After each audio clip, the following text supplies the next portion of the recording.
Anything with meat in it, I do not taste until it comes to a boil.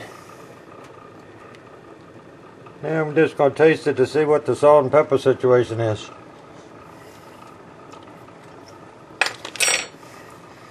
I think that's going to work. Now we're going to cut this thing off to a low simmer. That's number 2 on your radio dial. We're going to put this lid on it, and we're going to come back in a little bit and put the rest of the vegetables in it. And this will have 2 beef bouillon cubes, salt and pepper to taste, and once it's all done, you sprinkle all the parsley you want on it and stir that in and put it in the cups. A lot of people put parsley in early, but you really need to do it at the very end after it's finished cooking. So we'll be back in a while, and my wife is getting antsy because she's hungry. It's 6:35 on the East Coast. Alright, I've taken about 8 or 9 ladles of liquid off of this, and it's been about 20 minutes. And it's going to take 16 minutes for the butter beans to cook. And so we want to put the butter beans in next. And set the timer for 16 minutes. And then we will look at it. And when it gets down to 7 minutes, we'll put the green beans in it. And when it gets down to about 4 minutes, we will put the green peas in it. And the corn. And the tomatoes, and we have canned tomatoes and canned diced tomatoes and canned stewed tomatoes, and what we're going to do is pour all the liquid off of it, because that's where most of the salt is when they preserve it in a can. And we'll just put the tomatoes in, and we will it will all come out at the same time when the lima beans are done in 16 minutes. Whoops. Now we're going to go from simmer back to high, because these green lima beans were frozen. I've let them sit out in here so that they will be thawing out a little bit. Once that comes to a boil, we'll cut it back and watch the timer to put the other stuff in accordingly. After we put the lima beans in there, it takes 16 minutes, so we set the timer for 16 and turned it on. Once it came to a boil, we cut it down to a simmer, because that's where you cook lima beans. Now we have brought it back to a boil, because it's getting ready to pop from 7 to 6 minutes on the timer, and we need to put the string beans in it. So we put the string beans in, mix it up, and if you run out of liquid, and I always have a tendency of making more in this panel hole, we have some to put in it. And then when you dip it out and put it into bowls, you always get a little bit more liquid and the soup gets drier. Well, with having that extra liquid, when you store it in a big old Rubbermaid type container, you can add the liquid to it.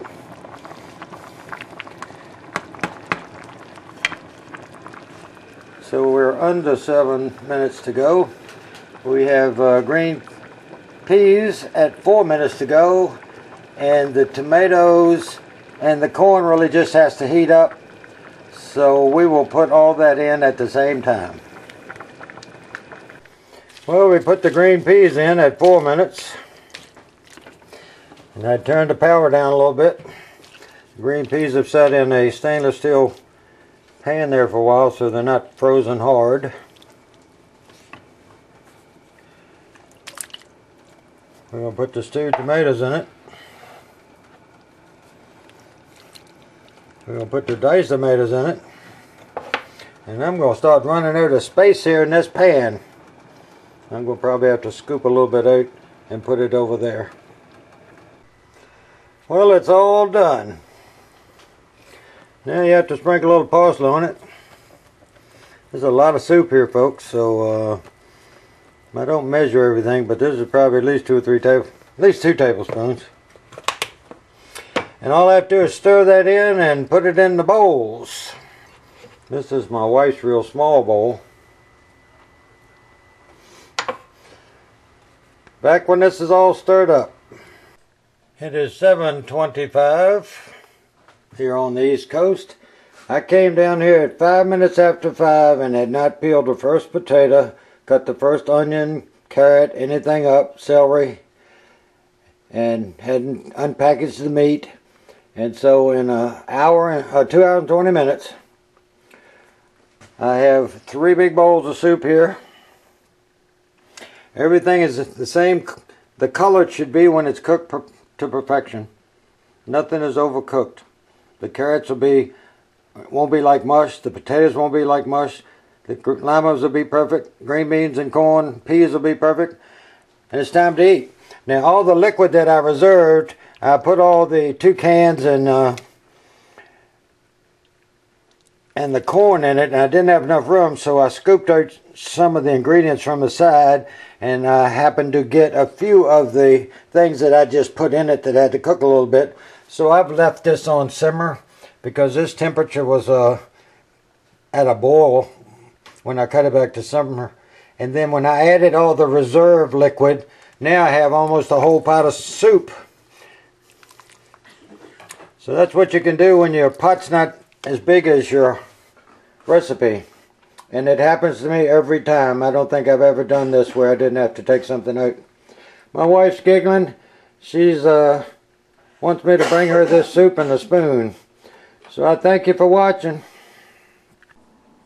Well, this is a 21 cup container, so it's not quite full. I don't know where 21 cups is, whether it's where the lid fits in it, probably.